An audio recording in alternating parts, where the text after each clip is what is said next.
Bismillahirrahmanirrahim. Alhamdulillahil mu'ti wal mani', yu'ti wa yamna'u man yasha'u min fadlihil wasi'. Ashhadu an la ilaha illallah wahdahu la syarika lahul muqsitul jami'. Wa ashhadu anna sayyidana Muhammadan abduhu wa rasuluhu an-nurul lami'. Allahumma salli wa sallim wa barik ala sayyidina Muhammadin sahibi sayfil qati' wa ala al-ali wa sahbi wa dhurriyyati wa tabi'. Amma ba'du. Yang kita hormati dan kita cintai para habaib dan para alim ulama, para muhibbin, hadirin hadirat rahimakumullah. Alhamdulillah, puji syukur yang tak terhingga kehadirat Allah Subhanahu wa taala, yang mana dengan taufik dan hidayah serta inayah dari Allah kepada kita, pada malam hari ini kita kembali bisa berkumpul di majelis yang penuh berkah dan rahmat ini. Salawat dan salam kita haturkan kepada junjungan kita Rasulullah Nabi besar Muhammad sallallahu alaihi wasallam, dan kepada seluruh keluarga, para sahabat, zuriat dan pengikut beliau sampai hari akhir nanti. Para muhibbin rahimakumullah, al-hikmatul hadiyatu wassamanun, al-hikmatul hadiyatu wassamanun min al-hikamil ataiyah. Qala al-imam Ahmad ibn Athaillah Sakandari rahimahullah wa nafa'ana bi'ulumihi wa asrarih. Hikmah yang ke-81 dari hikam al-ataiyah. Berkata Imam Ahmad ibn Athaillah rahimahullah, rubbama a'taka famana'aka wa rubbama mana'aka fa'ataka. Kadang-kadang Allah Subhanahu wa ta'ala itu memberi kepada engkau,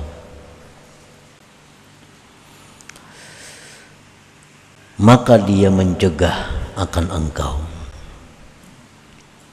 Dan kadang-kadang Allah Subhanahu wa ta'ala itu menegah akan engkau, maka dia memberi akan engkau. Nah, itulah terjemah dari hikmah yang ke-81 ini. Maksudnya oleh para pensyarah disebutkan, rubbama a'taka syai'an minad dunya wa ladzataha famana'aka at-tawfiqa li ta'atihi wal iqbala 'alaihi, wa rubbama mana'aka ad-dunya wa ladzataha fa'ataka at-tawfiqa li ta'atihi wal iqbala 'alaihi. Kadangkala Allah Subhanahu wa ta'ala memberikan kepada engkau sesuatu daripada dunia dan kelezatannya, maka dia cegah engkau mendapatkan taufik untuk taat kepadanya dan berhadap atas Allah. Artinya, ada orang yang diberi Allah dunia, kesenangannya, kelezatannya, tetapi orang ini tidak diberi Allah taufik untuk taat kepadanya, sehingga kehidupan orang ini selalu disibukkan dengan mengurusi dunia dan kelezatannya, lupa mengabdi, lupa beribadah kepada Allah Subhanahu wa ta'ala. Nah, kadangkala Allah memberi engkau sesuatu daripada dunia dan kelezatannya, Hari ini kita dapat satu keuntungan dunia, tapi tanpa kita sadari keuntungan yang kita dapat itu meninggalkan kita lupa wirid yang selama ini kita laksanakan. Kita dapat keuntungan dunia yang besar, tanpa kita sadari kita ketinggalan sembahyang berjamaah yang biasa kita laksanakan. Nah, ini yang maksudnya. Kadang-kadang Allah beri engkau dunia, tetapi Allah mencegah engkau daripada taat kepadanya dan berhadap kepadanya. Allah beri engkau keuntungan dunia, kemuliaan dunia, kita ambil, tetapi kita terhalang melakukan banyak kebaikan yang biasa kita lakukan sebelum mendapat keuntungan dunia itu. Wa rubbama mana'aka dunya wa ladzataha, dan kadang-kadang bisa Allah mencegah engkau dunia dan kelezatannya. Dunia tidak diberi Allah, selalu rugi, selalu susah, selalu sakit, selalu rusuh. Maka Allah beri engkau taufik untuk taat kepadanya dan menghadap atasnya. Ada orang yang diberi Allah kesusahan dunia, tapi dengan kesusahan itu dia diberi Allah taufik, lalu dia berhadap kepada Allah. Orang yang dulunya sakit, sihat, lupa kepada Allah. Begitu dia sakit, lalu dia berhadap kepada Allah, banyak berzikir, banyak bersalawat. Nah, ini ngarannya dicegah daripada kelezatan dunia, tapi di sisi lain Allah berikan dia taufik untuk berhadap kepada Allah Subhanahu wa ta'ala. Ada orang yang dulunya disibukkan dengan mengurusi harta bendanya, dimusnahkan oleh Allah harta bendanya.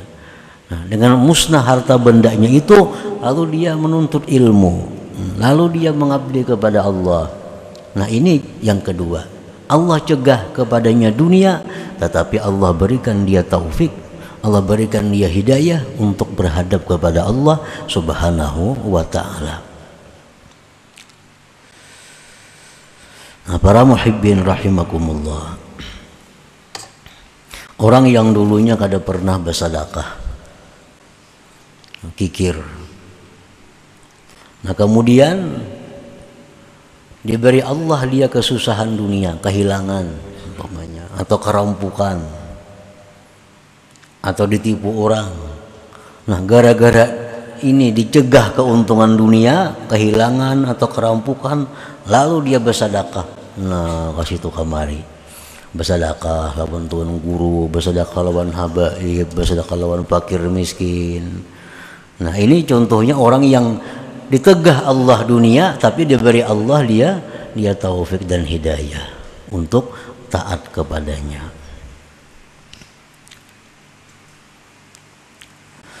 Al-ghalibu 'alan nafsi an tambasita bil 'ata wa tanqabida bil mana'. Kebiasaan nafsu kita itu senang dengan pemberian duniawi. Sihat, makmur, aman, tentram, rezeki berlimpah ruah, itu paling senang nafsu kita.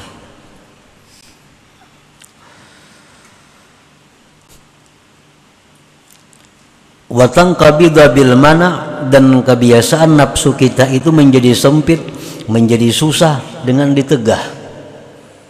Nah, begitu kita sakit, begitu kita rugi, begitu kita merasa takut, nah nafsu kita ini merasa sempit, nafsu merasa susah, ingkibat. Nah, itu memang tabiatnya nafsu kita. Kenapa nafsu kita itu gembira? Kenapa nafsu kita itu suka dengan pemberian yang sifatnya duniawi? Dan nafsu kita tadi menjadi sedih, menjadi susah, sempit dengan ditegah yang demikian.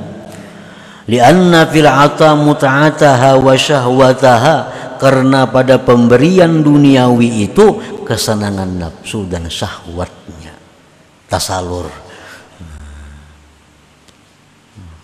Anak makan nang nyaman-nyaman kan duitnya ada, tasalur. Anak nukar nang baik-baik duitnya ada, tasalur. Nah itu paling disenangi oleh nafsu.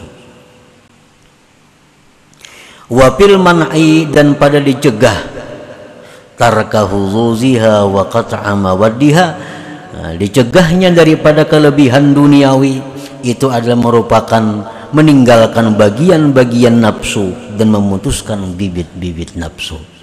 Pantas nafsu kita ini susah, nafsu kita ini sedih bila mana kita ditegah Allah daripada duniawi, itu pantas saja, karena kadakawa menyalurkan kehendaknya. Hendak makan nyaman-nyaman duitnya kadada, hendak pakaian yang baik-baik duitnya kadada, hendak itu pemantang kadakawa memakan. Nah,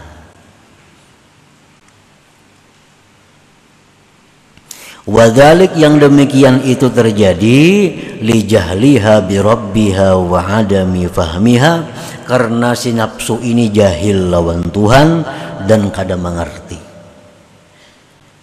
Kenapa nafsu kita ini suka berarti berlimpah ruah rezeki? Kenapa nafsu kita ini suka bila mana sihat, makmur, aman? Kenapa nafsu kita ini susah, sedih bila mana kita dapat ketakutan, dapat kerugian, dapat penyakit? Nafsu sedih. Kenapa? Karena nafsu ini jahil lawan Tuhannya. Nafsu kita ini kadang mengerti tentang perbuatan Allah kepadanya itu. Padahal disebutkan tadi bahwa ada orang yang diberi Allah dunia tapi ditegah Allah taufik dan hidayah. Ada orang yang diberi Allah taufik hidayah tapi ditegah Tuhan daripada dunia. Tapi karena nafsu ini kada mengerti apa yang dimaksud oleh Allah, nafsu ini kada paham, lalu inya suka bila mana nang nyaman-nyaman, sedih bila urusan nang kada nyaman. Nah.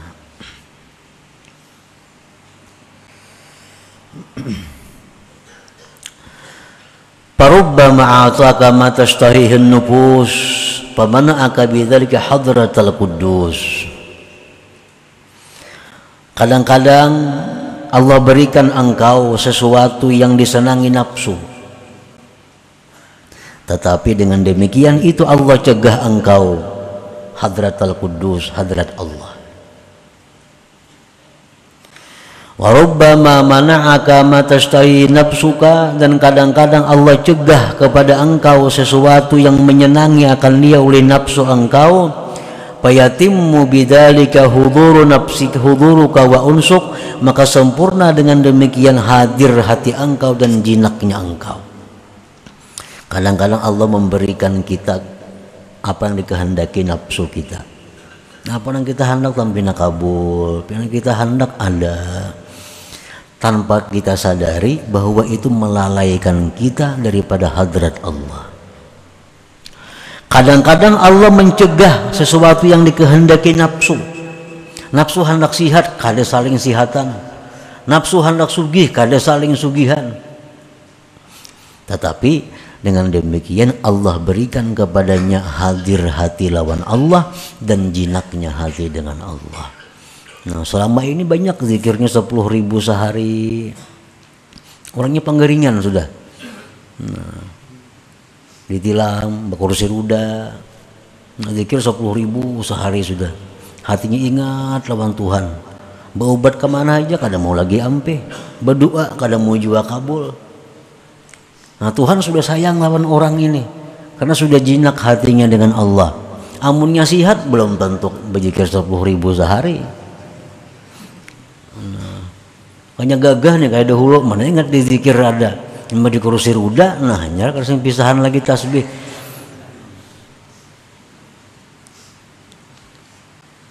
Nah, cuma karena nafsu kita ini kada mengerti, nafsu kita ini kada paham, nah sedih hati, kada nyaman hati bilaka itu.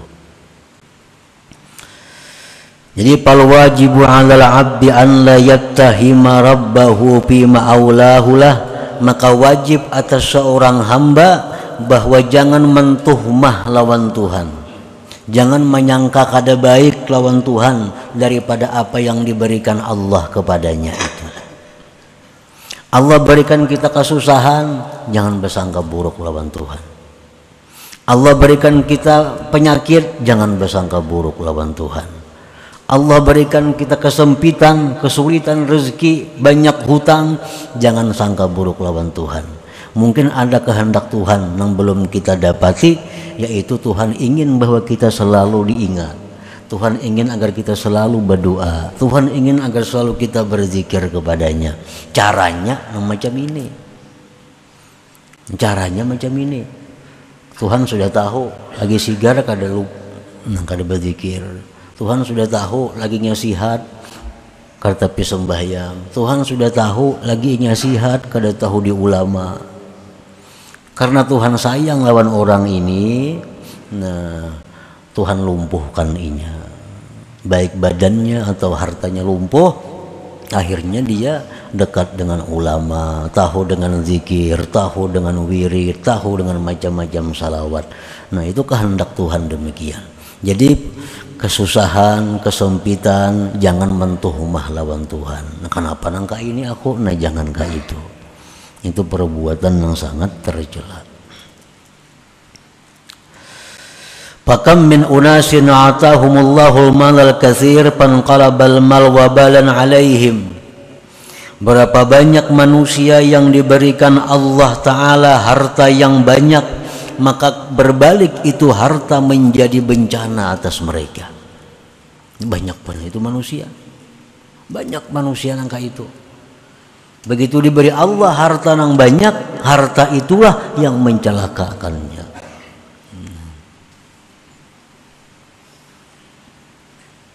Wa kam min unasin tawa fi hayatihim al-man'u fakanat akibatu dzalik al-khaira was-sa'adah. Berapa banyak manusia yang berturut-turut dalam hidupnya kesempitan, kesusahan, tapi akibatnya kebaikan dan keberuntungan. Banyak orang yang begitu sakit, nah begitu sudah jatuh, akhirnya dia kembali kepada Allah. Akhirnya dia suka ibadah, akhirnya merasa nyaman dengan zikrullah. Nah banyak.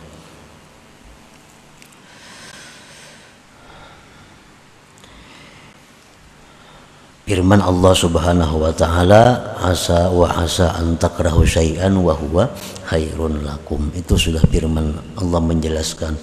Barangkali gitu Tuhan ikam tu kada katuju lawan sesuatu padahal itu yang baik bagi engkau. Kita kada katuju, kada susah, tapi siapa tahu itulah yang membawa kita surga. Kita kada katuju lawan penyakit, tapi kita kada tahu barangkali penyakit itu yang mengantar kita ke surga. Ada tahu. Wa asa an takrahu syai'an wa huwa khairun lakum. Wa alaihi an la yaj'ala ad-dunya wa lazzataha wa 'izzataha 'alamatan li hubbillahi lahu wa ikramih. Wa daikal 'aishi 'alamatan li ihanatillahi lah. Dan atas seorang hamba itu pula wajib atas seorang hamba bahwa dia tidak menjadikan dunia, kelezatannya, kemuliaannya sebagai tanda cinta Allah dan kemuliaan Allah, dan menjadikan susahnya hidup sebagai tanda penghinaan dari Allah. Nah jangan sampai itu. Jangan beranggapan bila orang sugih itu orang dimuliakan Allah. Jangan beranggapan bila orang nang kada saling garingan itu yang dimuliakan Allah. Jangan. Itu wajib jangan demikian. Untung bana si anu tuh jadinya kada sing garingan. Kada untung itu. Jangan dianggap untung. Untung bana si anu tuh rezekinya berlimpah ruah siang malam datangan. Jangan dianggap untung. Wajib jangan menjadikan dunia kelezatannya itu sebagai tanda bahwa kecintaan Allah dan kemuliaan dari Allah. Dan susahnya hidup jangan dijadikan Allah menghinakan. Jangan dijadikan. Napa kasidin itu bakal ahli ibadah ya, tapi sakit hidup pasian benar. Nah, seolah-olah kekayaan itu jadi tanda disayangi Allah.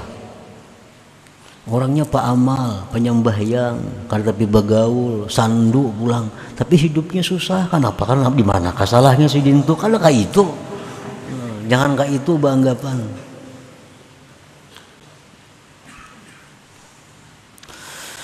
Qala Allah Ta'ala, firman Allah Ta'ala, fa ammal insanu idza mabtalahu rabbuhu fa akramahu wa na'amahu fa yaqulu rabbi akraman wa amma idza mabtalahu faqadara alaihi rizqahu fayaqulu rabbi ahanan. Kalla. Allah berfirman, maka adalah manusia apabila diberi Allah cobaan maka dimuliakan Allah, diberi kenikmatan maka dia berkata Tuhan memuliakanku. Itu manusia. Bila diberi Allah kenikmatan yang banyak, bila dia beri Allah kemuliaan, dia beranggapan Allah sayang lawan aku. Anggapannya. Adapun bila mana dia diberi cobaan, apabila diberi cobaan dengan kesempitan rezeki, maka dia berkata Rabbi ahanan, Tuhan menghinakan aku. Kalla, jangan demikian jar Tuhan, jangankah itu. Orang nang aku kayakan, orang nang aku makmurkan, belum tentu itu orang nang ku sayangi. Orang yang hidupnya susah, hidupnya sakit, belum tentu orang itu orang yang kuhinakan. Kalla, jangan beranggapan demikian. Nah, jadi jangan beranggapan bahwa bila dunia ini makmur, tanda orang itu berkah, kada tentu. Kada tentu.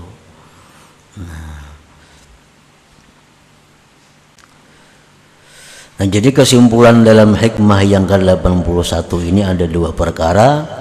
Yang pertama, bahwa jangan sekali-kali kita mentuhmah lawan Allah, menyangka kada baik lawan Tuhan terhadap apa yang Allah berikan kepada kita. Jangan sangka yang kada bagus. Satu itu. Yang kedua, jangan menjadikan kekayaan, kemakmuran dunia sebagai tanda kasih sayang Allah. Jangan menjadikan kesusahan dunia sebagai tanda kehinaan dari Allah. Nah, jangan sampai demikian. Nah, selanjutnya hikmah yang ke-82. Ila hadratin Nabi sallallahu alaihi wasallam. Al-Fatihah. A'udzubillahi minasyaitonir rajim. Bismillahirrahmanirrahim. Iyyaka na'budu wa iyyaka nasta'in. Ihdinas siratal mustaqim. Siratal ladzina an'amta 'alaihim. Ya Allah biha, ya Allah biha, ya Allah biha husnil khatimah. Allah biha, ya Allah biha, ya Allah biha husnil khatimah. Ya Allah biha, Allah biha, ya Allah biha husnil khatimah. Wa ya ayyuhar rajul minhu syafa'atan sallallahu. Allahumma salli wa sallim